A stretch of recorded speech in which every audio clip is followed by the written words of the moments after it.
What's up, YouTube? I'm going to be doing a drip and line test between Krink and BlockByBlock markers. So, first off, I have a Krink K60, and I find this thing drips really well. It has a ball in the middle, which you can hear when it shakes, which makes it really well for mixing up right before when you really want to ink. And here I have a yellow K66, and it's a ballpoint, so it also has a ball in the middle, which makes it well for mixing. And yeah, that's basically the description for that. I'm not going to get into too much details. And here is a BlockByBlock marker, and these are made in Canada, unlike Krink, which are made in New York City. And this one is a drip marker as well, I guess a mop marker. And this one drips really nice, and it's a nice cut. And this one is another BlockByBlock made in Canada, and it's a black drip marker as well.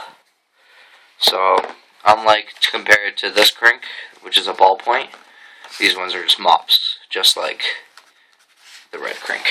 So, alright, here we go. I just gotta... First, we're gonna test off BlockByBlock. I'll show you how this works.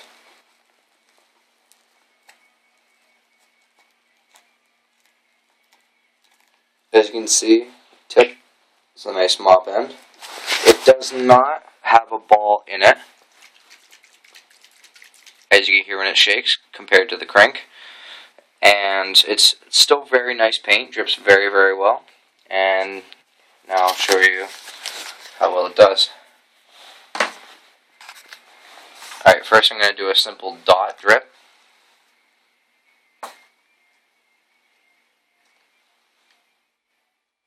And you can see how well that drips. And now I'm going to do a line drip. And as you can see, works very, very, very well. Consistent drops,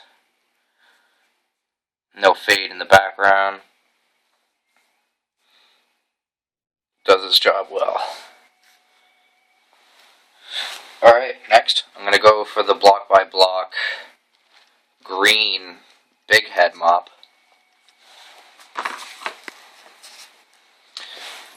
And I'll show you what this one looks like.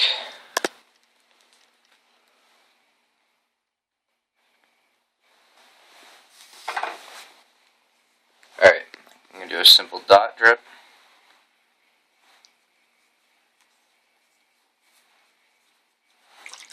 Obviously shake your paint.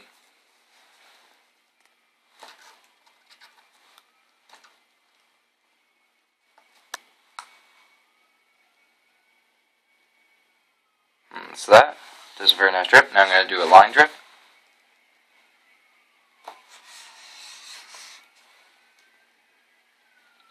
You can see it drips very well. So, that's the first test of the BlockByBlock markers. You can see it's still dripping. Same with the black. Still getting down there. And yeah. So, what I think, definitely very good marker. Beautiful, beautiful nibs on it for painting. Makes a excellent permanent stain for whatever taggers are out there who want to go for BlockByBlock. So I definitely give a 1-up for BlockByBlock. I personally like using this stuff. It makes a great paint. And that, though I do have the one fault that I do have with it right now, as you can see by bright colors, it does start to do a see-through type effect. But it doesn't really matter. I don't really care. And for the black, it's still very, very nice and permanent, which is cool. So I definitely give a 1-ups to the BlockByBlock markers. They are very nice. Definitely search them up. And now I'm going to do a Krink test. First I'm going to do the red marker, the K60. And just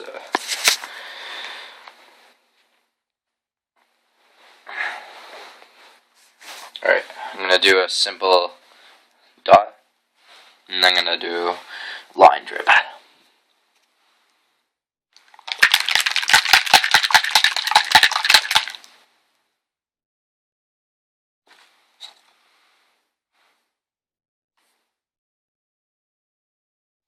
Now it's starting to drip. Also, to add to this, it smells like pure nail polish or whatever I can relate to nail polish. This stuff I find it has a thicker smell compared to Block by Block. Decent consistent drip there. I'm going to do a line.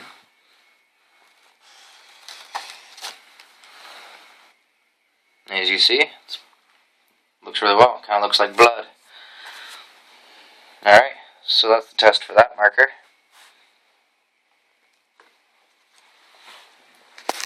Gotta put my phone down again, just so I can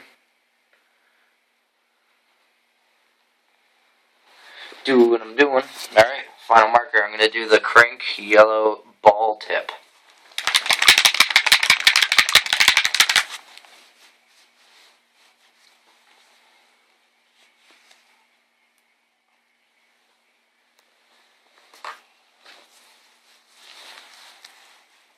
So you can see on the end, it's got a ball. Kind of works basically just like a ballpoint pen. Obviously you got to squeeze while you're doing it, but other than that, if the marker's facing down, it still works quite well. Just as its own for a little marking as itself. But without usual tags, first I'm going to do a drip test.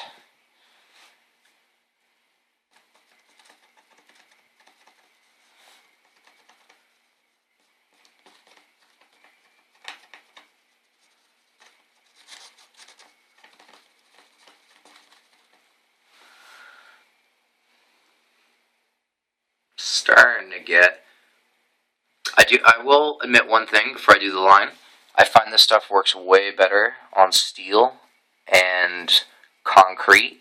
So I'm using this on a box right now. I would use it up here, but this is my apartment, so I don't want to piss off my landlord. And yeah. So you can see it drips, but it's small, kind of minor. You do have to dab on it quite a bit just to make it go. Alright, now I'm going to do a line test.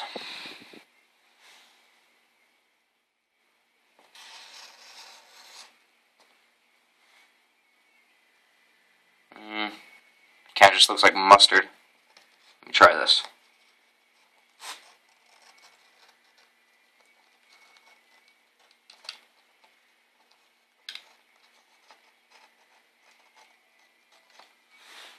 That works a lot better. Well, my comparison, it works good.